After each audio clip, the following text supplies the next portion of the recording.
Fidèles téléspectateurs de l'émission Débat Éducation, bonsoir. La question de la violence éducative sur les enfants mérite d'être débattue de façon permanente et de façon récurrente même sur les médias pour amener les parents et les porteurs d'obligations à éviter toute forme de violence sur ces êtres vulnérables. Récemment, dans un des quartiers de Lomé, et il y a plusieurs cas même sur toute l'étendue du territoire, mais c'est le cas de Lomé que nous allons évoquer au cours de cette émission, où un parent a violemment battu son enfant au point même de le tordre le bras. Le problème a été géré par le CROPESDI, vous saurez tout à l'heure ce que c'est que le CROPESDI, avec la contribution d'autres partenaires comme Plan International Togo et autres. Et nous voulons à travers donc cette émission sensibiliser, voilà, tous les parents, et amener les uns les autres à comprendre que les enfants n'ont pas besoin de violence. Débat thématique, il y aura deux invités à mes côtés que je vous présenterai juste après ce jingle. Débat thématique, donc c'est dans un instant.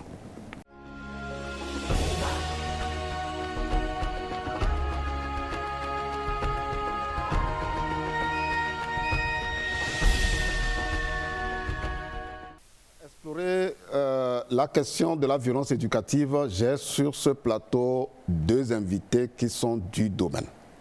De ma gauche vers ma droite, Madame Kama Jona Akura, elle est la directrice du centre de référence, d'orientation et de prise en charge des enfants en situation difficile, CROPESDI. CROPESDI qui a été mise en place naturellement par le ministère de l'Action sociale avec l'appui de plusieurs partenaires engagés sur les questions de protection.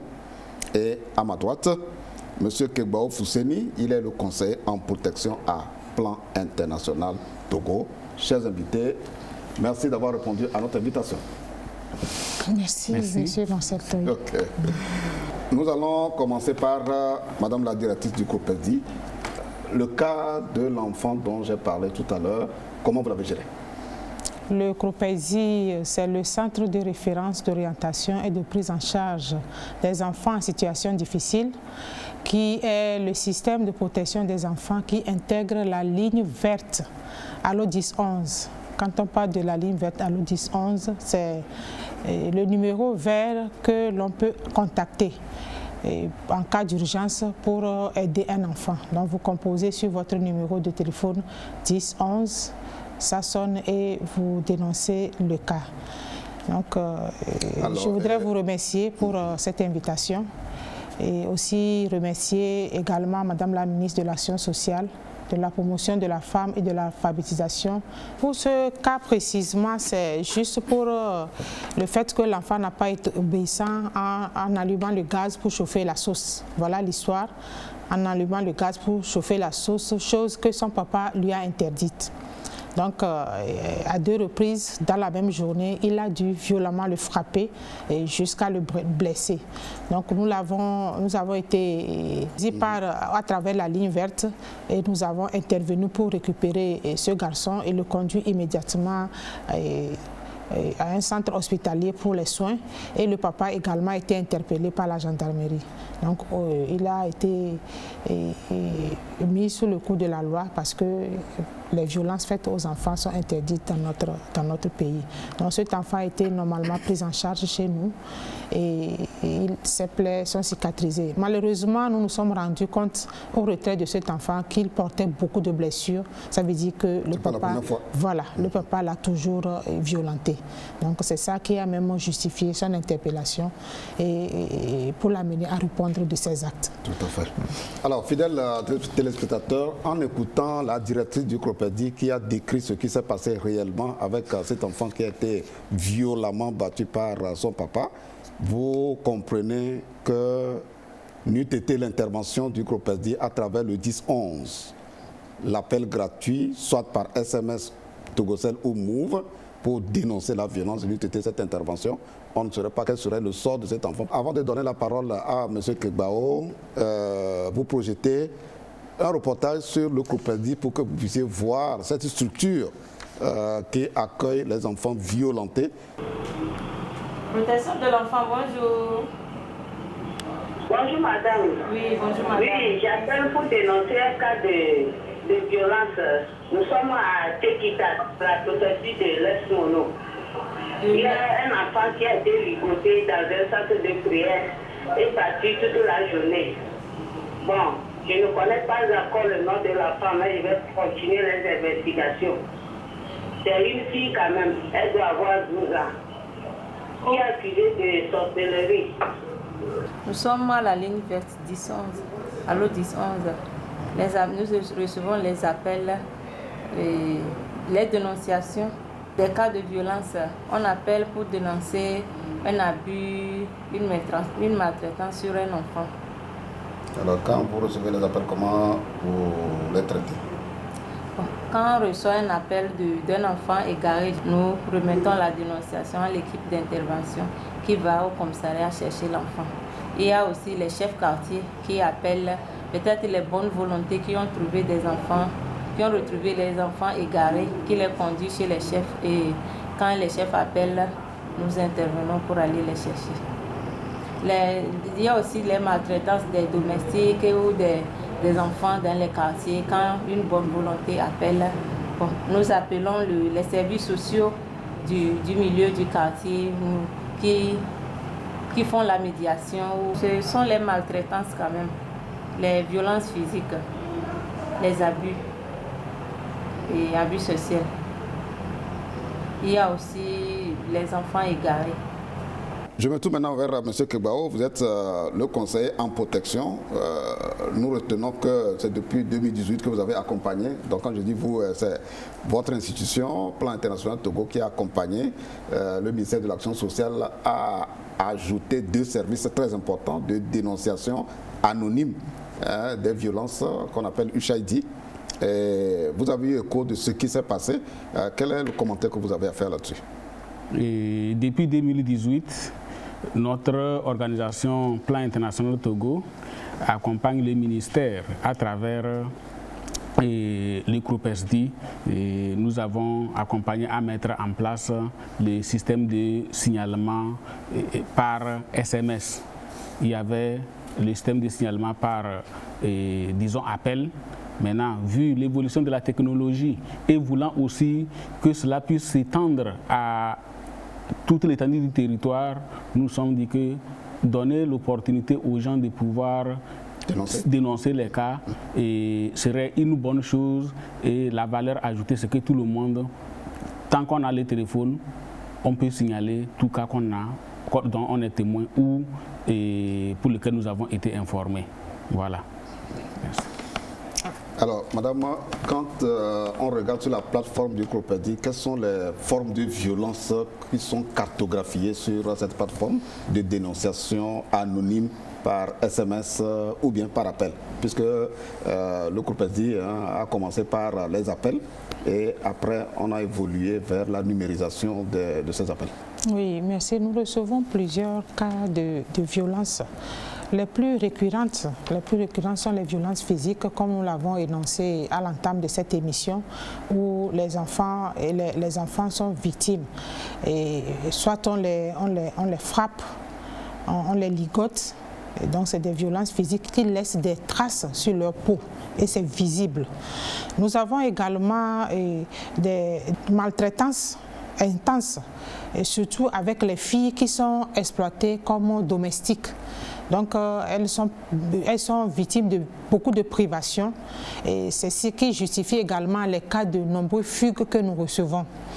Nous avons également des cas de violence sexuelle où des petites filles ou des mineurs sont abusés sexuellement par des personnes plus âgées, et ces cas aussi sont très récurrents et c'est des cas qu'on reçoit beaucoup. Donc il y a des cas de négligence, les cas d'abandon. Parce qu'il y a beaucoup d'enfants aussi abandonnés. Tantôt on nous appelle qu'on a retrouvé tel enfant ici, tel enfant là, des cas d'enfants égarés par négligence des parents, et des cas de trafic cas de trafic, on en reçoit aussi. Et les parents qui refusent d'assumer leurs responsabilités en prenant en charge leurs enfants, donc ça entraîne aussi beaucoup de problèmes et de prise en charge des enfants qui sont enregistrés également chez nous. Donc voilà, énoncer quelques cas de violence que nous enregistrons. Donc les plus récurrents, comme je le dis, c'est les violences physiques, les cas de fugue, les cas de violence sexuelle, les cas d'exploitation et les cas d'abandon. Merci. Alors, avant que le conseiller en protection ne nous dise tout le dispositif juridique qui est en branle depuis plusieurs années, mais malgré ça, les violences continuent. Avant qu'il n'intervienne, nous allons vous faire passer quelques images dont vient de parler Madame la directrice du CROPESI, parce qu'elle a décrit plusieurs formes de violence que subissent les enfants et qui leur parviennent là-bas au CROPESI. On va vous faire passer quelques images. Elles sont un peu choquantes, mais nous sommes dans l'obligation de vous faire voir la réalité.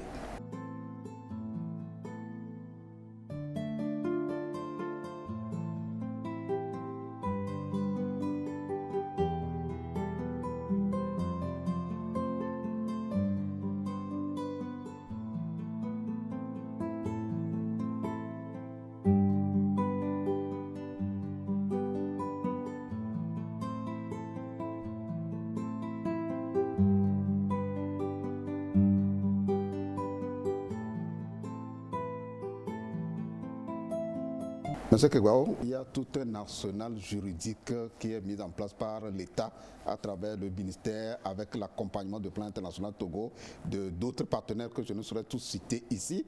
Mais malgré ça, on constate que la recrudescence donc, de ces formes de violence sur les enfants, les filles, sur toutes les lignes de territoire. Comment on peut l'expliquer et qu'est-ce qu'il y a lieu vraiment de faire?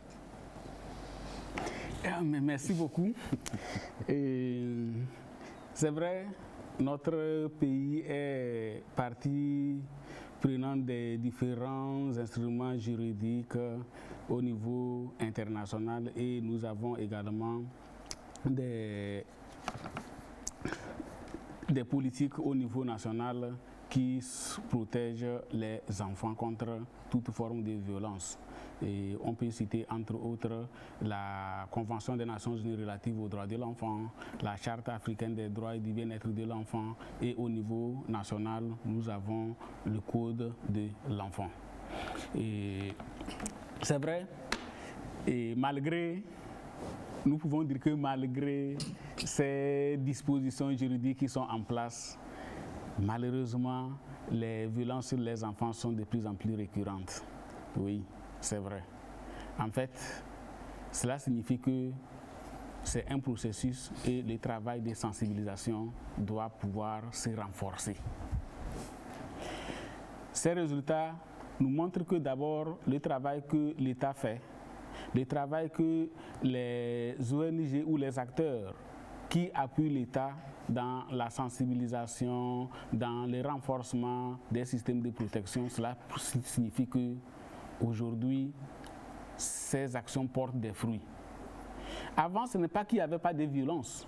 C'est peut-être qu'il n'y avait pas les moyens pour dénoncer ce qui s'est passé que nous pensions qu'il n'y avait pas de violence.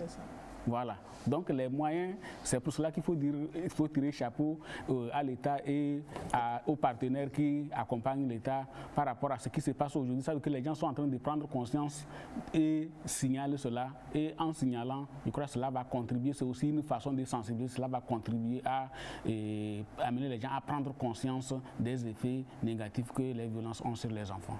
Alors, avant que Madame la directrice nous rebondisse sur la même question, nous avons interviewé un responsable d'une ONG de protection des enfants à Ngochen, c'est le CAE. Nous rencontrons des cas où nous recevons souvent des signalements des cas. Oui, l'information nous est parvenue à travers un dénonciateur anonyme. Le tout dernier concerne un cas de maltraitance d'une fillette, une adolescente, vivant avec un membre de sa famille, puisqu'elle est orpheline, donc vivant avec un oncle. Et Elle a été battue jusqu'à être même enchaînée pour une histoire de vol de sorgho, de quelques bols de sorgho. Madame, la même question vous revient. Et je voudrais dire que l'État a pris toutes les dispositions qui permettent de protéger les enfants dans notre pays à travers tous ces textes qu'ils viennent de citer, que je ne veux plus reprendre. Mais le problème ou le constat est amer de savoir que beaucoup ignorent la loi. Nous sommes dans un état de droit. Vous avez un enfant, c'est votre enfant, oui. Mais il faut savoir avant tout que cet enfant appartient à l'État. Si vous ne le soignez pas, si vous ne prenez pas soin de lui, si vous ne le protégez pas, vous tombez sous le coup de la loi. Et là, l'État a le devoir d'intervenir pour vous rappeler à l'ordre. Les gens ne comprennent pas. Ils pensent que c'est leur propre enfant et donc ils ont tous les droits sur lui. Ils peuvent le traiter comme ils veulent, ils peuvent le maltraiter comme ils veulent, que personne n'a le droit de dire un seul mot. Non, ils se trompent. Donc il faut que la population comprenne que c'est important de connaître la loi. On le dit souvent qu'on est censé ignorer la loi. Les bonnes femmes qui prennent les enfants dans les villages pour venir en faire des domestiques, elles les traitent comme des animaux, comme des, je vous prie de m'excuser les expressions, mais ça me dépasse. Elles les traitent comme des esclaves, juste parce que ce ne sont pas leurs propres enfants. Quand vous prenez l'enfant d'autrui pour venir mettre chez vous, vous devez le mettre dans les mêmes conditions que vos propres enfants. J'insiste sur ça pour que la population comprenne. Les gens parfois sont surpris de savoir que j'ai frappé un enfant et la protection de l'enfant est venue m'arrêter, ou les droits de l'enfant est venu m'arrêter. Non. Il faut comprendre que dans ce pays où nous sommes, les violences physiques sont interdites sur les enfants. Il faut que les gens apprennent à utiliser les méthodes alternatives, les punitions positives. Voilà, un enfant, vous prenez par exemple une petite fille qui vient de la ferme, elle n'a jamais vu des carreaux. Vous lui dites de nettoyer une grande maison à étage. Elle prend le chiffon, elle ne le fait pas bien. Au moins prenez le chiffon, vous me montrez-lui comment ça se fait, apprenez progressivement pour qu'elle apprenne à vos côtés, au lieu de la violenter, de la maltraiter.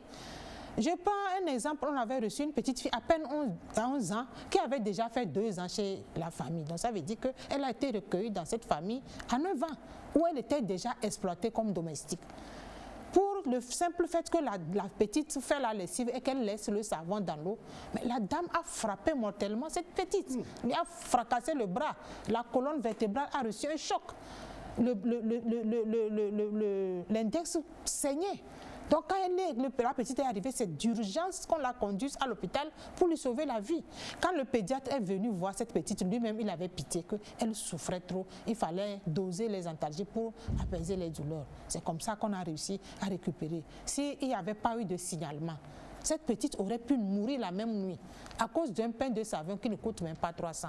Donc vous voyez comment les punitions qu'on donne aux enfants sont déplacées par rapport aux actes qu'ils posent. Les enfants sont censés être éduqués. Donc c'est à nous les adultes de leur apprendre comment faire. Maintenant, nous, on pense qu'ils doivent systématiquement tout connaître et pour les petites erreurs ou les fautes qu'ils font, on les frappe mortellement. Donc ce n'est pas de bon comportement. Donc il faut que la population comprenne que les violences faites sur les enfants sur n'importe quelle forme sont interdites. Et l'État a pris toutes des dispositions dans ce sens. Tout à fait.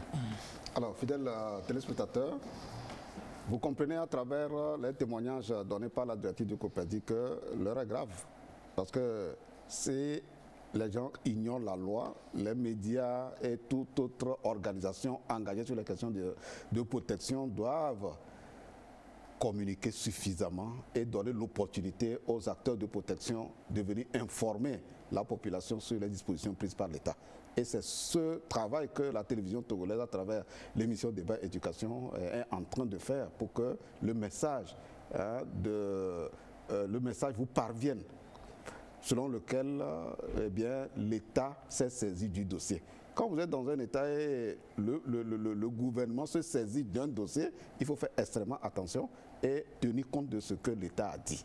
C'est vers là que nous tous nous devons tendre. Nous allons maintenant donner la parole à M. Kegbao. Alors, est-ce que ceux qui exercent les violences sur les enfants ne connaissent pas les méthodes non violentes? Est-ce que c'est ça qui les pousse? que ce soit en famille, à l'école, parce qu'il y a aussi que les enfants subissent aussi des violences à l'école. Est-ce qu'ils ne connaissent pas ou bien quel est le problème? Et pourtant, il y a beaucoup de projets, que ce soit au niveau de Plan International Togo, le projet de renforcement de la société civile pour la lutte contre les violences de genre, travaille dans les communautés, renforce les capacités des parents, des élèves, des enseignants, hein, pour qu'ils comprennent le bien fondé d'éviter la violence et qu'ils utilisent les méthodes non violentes. Ok, merci beaucoup. Et je voudrais dire que le changement de comportement, c'est un travail de longue haleine. Tout à fait. Et que ce n'est pas en un seul jour que tout va changer. Et pour nous, même si c'est un seul enfant qui est dans un coin et qui souffre, c'est que le travail reste encore à faire. Et revenons maintenant à votre question, est-ce que c'est parce que les gens ne connaissent pas les méthodes alternatives et autres? Je dirais oui. Il y a d'abord le fait que nous devions connaître ce qu'on appelle enfant. Un enfant, qu'est-ce qui caractérise un enfant? Tout à fait. C'est l'insouciance. C'est l'ignorance. Et c'est pour cela que nous, en tant que parents, c'est nous qui sommes la boussole pour orienter les actions de l'enfant. Mais utiliser la violence contre les enfants signifie que nous voulons que ce soit plutôt les enfants qui se mettent au niveau des adultes, plutôt que ce soit les adultes qui se mettent au niveau des enfants pour leur montrer la voie. C'est cela. Donc, et c'est une question d'éducation et le dialogue avec son enfant est vraiment nécessaire pour le comprendre. Comprendre ses motivations, comprendre ses besoins et lui montrer la voie. En fait, c'est cela. Donc, c'est vrai, il y a beaucoup de parents qui transfèrent parfois leur frustration sur les enfants. C'est ça qui se passe généralement. Sinon, un enfant pour un parent, c'est quoi? C'est du trésor. Un enfant, représente vraiment l'avenir de demain pour l'enfant, donc et pour le parent. Donc, ce qui signifie que chaque parent veut le bien de son enfant. L'enfant n'a son bonheur que dans la maison, dans le toit familial. Et chaque parent constitue la boussole pour l'enfant. Qu'est-ce qui se passe généralement? C'est juste parce que nous ignorons les impacts négatifs de nos actes sur les enfants et nos actes-là les empêchent d'arriver à ce que nous avions voulu qu'ils soient, c'est-à-dire être les trésors pour nous. Sinon, vous avez parlé des enseignants, vous avez parlé des parents. Tout ce que chacun fait, chacun veut que l'enfant réussisse. Tout à fait. Mais de quelle manière, voilà. C'est la méthode utilisée pour que l'enfant réussisse ce qu'on attend de lui, c'est là que le problème existe. Donc je crois que c'est important pour nous de faire ces débats, c'est important de montrer la voie aux parents. Et surtout aujourd'hui, qu'est-ce qui se passe? Nous avons des jeunes parents. Des parents qui n'ont même pas encore fini d'être éduqués eux-mêmes, qui ont des enfants. Est-ce qu'ils sauront pouvoir éduquer correctement ces enfants-là? Ils sont obligés de passer par ce qui est facile. Ce qui est facile, c'est taper. Ce qui est facile, c'est violenter. Voilà, entre autres, ce qui explique, disons, ce que nous voyons aujourd'hui. Merci M. Kegbao. Avant qu'on ne revienne à la directrice du groupe SD, nous retenons de ce que M. Kegbao, conseiller en protection à Plan International Togo, a dit tout à l'heure. Nous devons, en tant qu'adultes, aller à l'école des enfants. Ouais. il y a un module de formation comme ça qui s'appelle les adultes à l'école des enfants. Ce n'est pas le contraire. Hein. C'est pas le contraire. C'est les adultes qui doivent aller connaître l'enfant, la psychologie de l'enfant, comme il vient de le dire, les besoins de l'enfant, etc., etc. Et on mettra tout le paquet nécessaire avec l'appui, bien entendu, de l'État pour que nous puissions faire de nos enfants des citoyens qui puissent être épanouis et contribuer efficacement au développement des familles, des communautés et du pays. Et nous retenons aussi qu'il est important, d'instaurer le dialogue, quel que soit le problème, d'instaurer d'abord le dialogue entre l'enfant et vous, en tant que parent, en tant que porteur d'obligation, pour comprendre l'acte posé par l'enfant. Et donc, en fonctionnant de cette façon, on pourra mieux éviter les violences sur les enfants et que les formations de toute façon sur les méthodes d'éducation non violente aussi doivent se poursuivre. Voilà, comme il a dit, c'est une œuvre de longue haleine et les formations qui sont données aussi bien aux parents, aux enseignants, ce n'est pas suffisant, il faut continuer parce que tous les parents ne sont pas formés, tous les enseignants aussi ne sont pas aussi formés. Vous voyez? Et donc le travail doit se poursuivre. Alors, Madame la directrice, moi, j'ai fait un tour au Copedi. J'ai vu que malgré tout ce que vous subissez, tout ce que vous voyez, les difficultés, les enfants qui vous parviennent avec des blessures, etc., vous trouvez quand même des occasions de mettre la joie dans le cœur des enfants. On va suivre juste une petite séquence des enfants quand même qui sont en train de se réjouir au Copedi.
Aujourd'hui, madame, le problème qui se pose, c'est que le problème est à deux niveaux. Au niveau du COPESDI, il y a beaucoup de violences qui vous parviennent par les dénonciations, SMS ou Togo, en tout cas par le dispositif USAID, et les besoins primaires, vitaux donc, de ces enfants. Décrivez-nous rapidement ces deux problèmes que vous vivez et quel est le message que vous avez à l'endroit de toute bonne volonté, parce que c'est vrai, l'État est en train de jouer sa part, les partenaires, certains sont à vos côtés pour vous accompagner, mais ce n'est pas suffisant pour que vraiment la situation se normalise. Voilà. Merci beaucoup. Pour les enfants que nous recevons à travers les différents le système, je l'appelle, c'est le système intégré de protection des enfants que l'État a mis en place pour venir en aide aux enfants en situation difficile. Disons que ces enfants n'ont pas choisi d'être au COPESI. Donc, s'ils se sont retrouvés dans le système de protection des enfants, ça veut dire que leur famille a posé problème. Parce que tout enfant qui naît, normalement c'est d'un homme et d'une femme, et devait être heureux entre les deux le soir, quand ils sont assis, ils courent, ils tombent sur l'autre, ils tombent sur l'autre.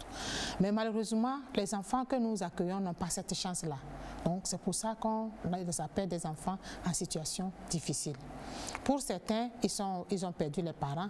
Pour d'autres, les parents ne sont pas ensemble. Pour d'autres, les parents sont vivants, mais ils ne veulent même pas d'eux. Pour d'autres, les parents les négligent, ne veulent pas en prendre soin. Donc, tous ces enfants-là, au niveau de la famille, c'est une déchirure. Alors que parallèlement, ces enfants ont les mêmes droits, ont les mêmes besoins que tous ceux qui sont aussi avec leurs parents à la maison.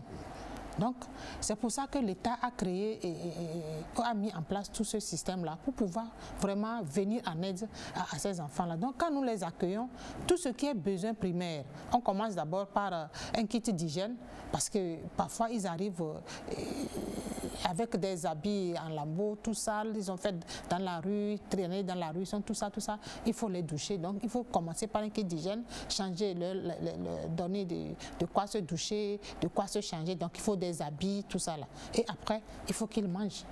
Il faut qu'ils mangent, c'est le besoin le second. Mais certains aussi arrivent dans un état de santé très précaire, parfois complètement malades, gravement même. Donc pour certains, quand on les prenne, c'est d'urgence. C'est des urgences médicales, il faut courir rapidement à l'hôpital. Et on a sauvé beaucoup de vies humaines comme ça. Alors que si rien n'était fait, ces enfants-là ne pouvaient pas tenir 24 heures même parfois. Donc c'est dit qu'on s'occupe de tout ce qui est besoin primaire de ces enfants-là. Donc il faut les nourrir, il faut les habiller, il faut les soigner et tout. Maintenant, est-ce que les moyens dont vous disposez permettent vraiment de subvenir à c'est difficile. L'État fait l'essentiel, mais il faut quand même que les partenaires accompagnent l'État, parce que la charge est lourde. Et ce n'est pas des cas qu'on prévoit. On ne peut pas aujourd'hui au CROPESI dire que nous prévoyons en 2021 ou 22 que nous allons accueillir 100 enfants. Ce n'est pas possible. On peut prévoir 100 et se retrouver avec 5000. Vous voyez, on ne peut pas prévoir avant. Donc le besoin est énorme. Et la prise en charge, comme je viens de le dire, est énorme également. Donc l'État fait le nécessaire, mais les partenaires doivent accompagner, sinon ça va être très dur. Et les bonnes volontés ici. Donc c'est pour ça que, comme ils sont là, on trouve toujours de petits temps pour les égayer, parce que des enfants sont faits pour jouer.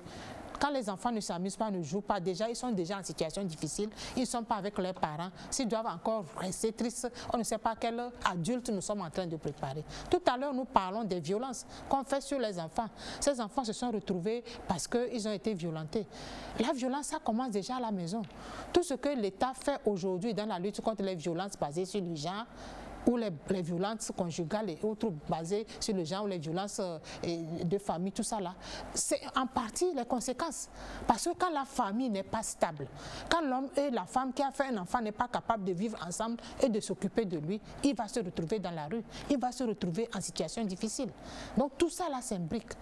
Donc c'est pour ça que vraiment, cette occasion, je la salue.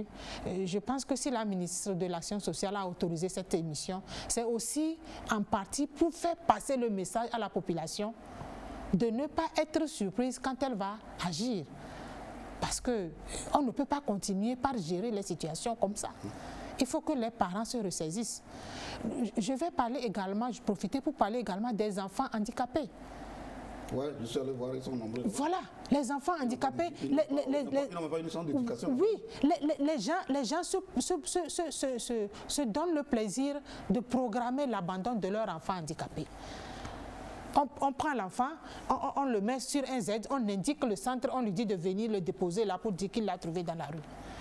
C'est les parents même qui veulent venir abandonner leur enfant handicapé dans le centre. Ça ne va pas. La population togolaise doit se réveiller. Ça ne va pas. Ça ne va pas du tout. Vous avez un enfant handicapé, c'est votre responsabilité de prendre soin de lui. Il a les mêmes droits que tous les autres enfants que vous avez. Juste parce que lui, il est handicapé. Donc, il faut le jeter, il faut l'abandonner pour s'occuper des autres. Non, ce n'est pas normal. Ce n'est pas normal, donc la population doit se ressaisir pour pouvoir véritablement prendre soin des enfants, éviter de les violenter. Donc ça commence d'abord par eux-mêmes. Parce que quand les parents passent leur temps à se violenter devant les enfants prennent ça comme modèle de vie. Certains hommes aujourd'hui violentent leurs femmes parce qu'ils ont vu leur papa violenter leur maman. Donc pour eux, c'est un modèle de vie. C'est comme ça que ça se fait. Quand tu as une femme, si elle t'énerve, tu la gifles. Donc lui aussi, dès qu'il grandit, même sa copine ne commence pas à gifler. Donc ça ne va pas. Donc, il faut que vraiment on se ressaisisse, qu'on puisse. Donc c'est pour dire que l'État fait ce qu'il peut faire, mais il faut que les partenaires accompagnent les bonnes volontés, accompagnent accompagnent, soutiennent les actions de l'État pour apporter un peu de joie à ces enfants-là qui n'ont pas choisi d'être dans cette structure. Merci Madame la Directrice. Le Plan international Togo est l'un des partenaires de poids du ministère de l'Action sociale dans l'accompagnement attendu. En dehors des 2 services intégrés et un certain nombre d'équipements qui est apporté par le Plan international Togo, il n'y a que de temps en temps, s'il y a possibilité, M. Kegbao, j'ai vu au cours de cette année, vous avez donné même des vivres, au moins à 1 ou 2 reprises au CROPEDI pour soutenir ces enfants. Oui, je crois que cela fait partie aussi de nos interventions, à la fois préventives et aussi contribuer à la prise en charge lorsque cela survient. Donc cela fait partie de nos interventions et je crois que par rapport à CROPESDI,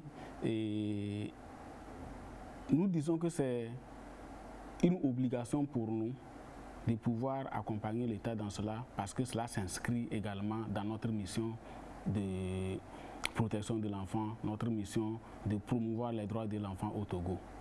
Voilà. Tout à fait.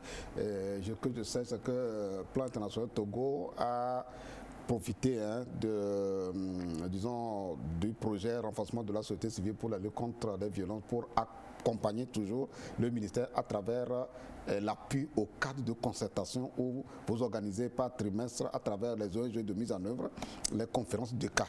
Donc, M. Kegbao, vous avez une fois participé à une de ces conférences de cas? Oui, bien sûr. Bien sûr. Ça, en tant que conseiller en protection? Oui. On dit qu'il les organise. Oui, vous comme... Okay.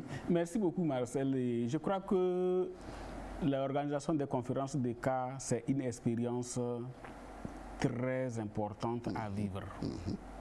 Vous savez, nous, en tant que plan international, nous travaillons aussi à la fois au niveau stratégique et beaucoup plus au niveau communautaire. Nous travaillons dans les lieux où il y a de la vulnérabilité. Nous travaillons avec les acteurs vulnérables. Et tel que vous le voyez, nous avons, Madame la directrice de CROPESDI vient de nous parler de la situation des enfants et victimes de violences qui sont envoyés au niveau du CROPESDI. Tout à fait. Ça, ce n'est qu'une goutte d'eau dans la mare. Oui. Puisque ça, c'est le cas peut-être de Lomé. C'est le cas de Lomé seulement. Quand nous allons d'une préfecture à une autre. Quand nous allons d'une préfecture à l'autre, c'est beaucoup d'autres choses. Maintenant, avec les systèmes, la ligne verte, à travers les appels ou les SMS, c'est beaucoup de cas qui sont signalés. Tout à fait. Maintenant, comment faire pour apporter un appui à tout ce qui a été, tous les cas qui sont signalés ou qui sont dénoncés. Donc, les conférences de cas qui sont organisées constituent des opportunités de mettre ensemble les acteurs communautaires, ce que nous appelons les mécanismes communautaires de protection de l'enfant que nous accompagnons dans les communautés, de mettre ensemble les leaders communautaires et les autorités au niveau local, de mettre ensemble les organisations de la société civile qui travaillent dans le cadre de la protection de l'enfant, de mettre ensemble les services techniques décentralisés de l'État, membres des cadres de concertation, notamment les services de l'action sociale, les services de l'éducation, l'éducation, la justice, la sécurité, tous ces acteurs à les mettre ensemble et de pouvoir discuter de comment est-ce qu'on doit accompagner d'abord les communautés à prévenir et comment accompagner les communautés à gérer aussi les cas de maltraitance. Vous voyez, donc c'est une synergie d'action, ces cas-là. Chacun arrive à voir, à vivre et dire ce que son institution fait comme travail, aussi bien dans la prévention que dans la prise en charge. Parce que ce n'est pas le travail, c'est un travail multi-acteur. Le travail de l'un commence ici et c'est l'autre qui continue après. Donc vous voyez, donc le ministère de la Santé qui est là, les acteurs de la santé qui sont là, vont à travers tout ce qui est présenté, voir et dire ce qu'ils font où ils sont capables de faire pour la prise en charge des enfants. Et c'est l'objectif même de la mise en place des cadres de concertation. Donc nous disons qu'à travers les conférences de cas renforcent la synergie d'action entre les acteurs et permettent de penser, de réfléchir aux différents défis liés à la protection de l'enfant dans les zones. Merci. Fidèles téléspectateurs, je rappelle que les cadres de consultation ont été mis en place par le ministère de l'Action sociale dans toutes les préfectures. Et donc, à la faveur donc, des projets pilotés par Plan International Togo, eh bien, un accompagnement financier minimal quand même est octroyé à ces cadres de consultation de la zone d'intervention de Plan International Togo pour les aider à mieux gérer, à prévenir et à mieux gérer les cas. Alors, madame, nous tendons pratiquement vers la fin de cette émission. Nous savons que le ministère a pris l'initiative d'organiser une table ronde autour du CROPESDI jusqu'à ce qu'un consultant même a été coopté pour faire l'analyse SWOT. On en est où aujourd'hui? Oui, le processus est presque à terme parce que le rapport est sorti et même présenté à l'autorité. Je pense que normalement, elle est en train de faire des rencontres avec les différents acteurs pour voir dans quelle mesure organiser cette table ronde-là. Parce que le consultant a évalué les forces, les faiblesses, les menaces et les opportunités du CROPESDI et il a sorti un certain nombre de recommandations qui ont aussi abouti à la projection d'un plan d'action. Donc, puisque le rapport est prêt, nous attendons que l'autorité, après avoir consulté les différents partenaires, puisse vraiment... C'est le lieu également pour moi de saluer l'UNICEF qui a appuyé ce processus et surtout pour tout l'accompagnement qu'ils apportent également au CROPESDI dans la prise en charge des enfants, et non seulement du CROPESDI, mais de manière générale, et même tous les autres acteurs qui accompagnent le CROPESDI, tels que Plan et autres. Ok, on est pratiquement à la fin donc, de cette émission. Votre message à l'endroit des parents et votre message à l'endroit du citoyen togolais par rapport à ce problème de violence que subissent les enfants et d'abandon des enfants que vous récupérez et dont les moyens vraiment ne vous permettent pas de les prendre à la hauteur de ce qu'il faut. Merci beaucoup. Et je voudrais dans un premier temps encore une fois vous dire merci pour avoir pris l'initiative de cette invitation et remercier encore une fois ma patronne, la ministre de l'Action sociale, qui a autorisé cette émission. Et je voudrais dire ceci aux parents. Quand vous mettez au monde un enfant, j'ai souvent donné cet exemple que vous deveniez comme un bananier. Le bananier, quand il porte les fruits, il disparaît pour donner la chance aux jeunes pousses de grandir. Donc c'est comme ça que l'être humain devait se comporter. C'est-à-dire que quand vous mettez au monde un enfant, vous vous sacrifiez pour cet enfant-là, pour que cet enfant ait la chance de grandir dans de bonnes conditions et de devenir un responsable épanoui dans l'avenir. Parce que les violences, ça détruit les enfants, ça tue leur intelligence, ça tue leur aptitude et leur capacité de se développer, de réussir. Donc c'est pour ça que les parents, je les invite à faire des efforts. Quand vous n'êtes pas prêts ou vous n'êtes pas capable, abstenez-vous de faire des enfants. Abstenez-vous parce que c'est presque criminel de mettre au monde un enfant et de l'abandonner ou de ne pas s'en occuper ou de ne pas le protéger ou de ne pas le prendre en charge. Donc c'est un peu ça. Maintenant aux citoyens togolais, je dis, tous les enfants sont des enfants de notre pays. Nous devons tous les protéger. C'est pour ça que si je prends l'enfant d'autrui, je dois pouvoir en prendre soin comme si c'était mon propre enfant. Tout ce que j'apporte à mes enfants, que je puisse faire pareil à cet enfant-là. Que cet enfant ne devienne pas l'esclave de la maison. Donc c'est tout ça là qui entraîne les violences. Et aussi le fait que les parents aient la volonté d'aider ou d'accompagner, de protéger leurs enfants, va les aider également eux-mêmes à se prendre en charge, à s'aimer, à se protéger pour rester ensemble. Vous voyez, donc c'est vraiment important. Donc j'invite vraiment la population togolaise à se ressaisir parce que je pense que cette émission, c'est une occasion pour encore tirer la sonnette d'alarme, pour que les gens comprennent que c'est interdit de violenter les enfants. Maintenant, si les gens continuent, qu'ils ne disent pas qu'ils le font par ignorance. Et j'invite également la population à continuer par appeler sur la ligne verte Allo 1011. Si vous voyez qu'un enfant est en situation difficile, sauvez-lui la vie en composant ce numéro, quel que soit l'endroit où vous êtes, composez le numéro 1011, c'est gratuit. Même si ou envoyez un SMS sur votre téléphone. Bientôt, l'UNICEF est en train de revoir le système pour qu'on ait d'autres applications qui faciliteraient ces communications. Là, ça va bientôt être mis en place. Informez-nous pour qu'on puisse vraiment venir en aide, quel que soit là où vous situez, pas nécessairement à Lomé, à partout, sur toute l'étendue du territoire. Il suffit de nous envoyer les informations. Nous travaillons en collaboration avec nos collègues qui sont à l'intérieur du pays. Il y a les cas de concertation. On passe l'information sur la plateforme USAID. On passe l'information pour que cet enfant-là soit secouru de manière urgente pour l'aider à sortir de cette situation difficile. Donc vraiment, c'est important de protéger les enfants dans notre pays. Merci. Je vous remercie.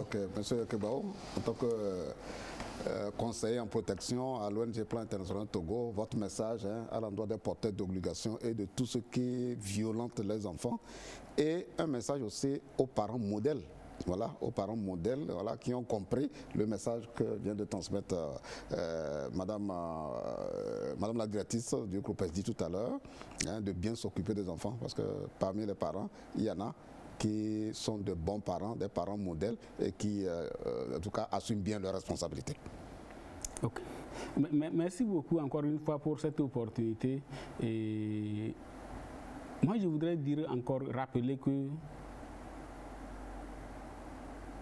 avoir un enfant ou être parent ou être tuteur d'un enfant, c'est une grande responsabilité. C'est une grande responsabilité et nous devons, comme nous l'avons dit, apprendre à connaître nos enfants. Nous devons aller à l'école de nos enfants. J'ai dit encore ce qui nous caractérise, ce qui caractérise l'enfant, c'est l'insouciance, c'est la curiosité, c'est l'ignorance. Tout ça là, comptant sur qui? Sur les parents.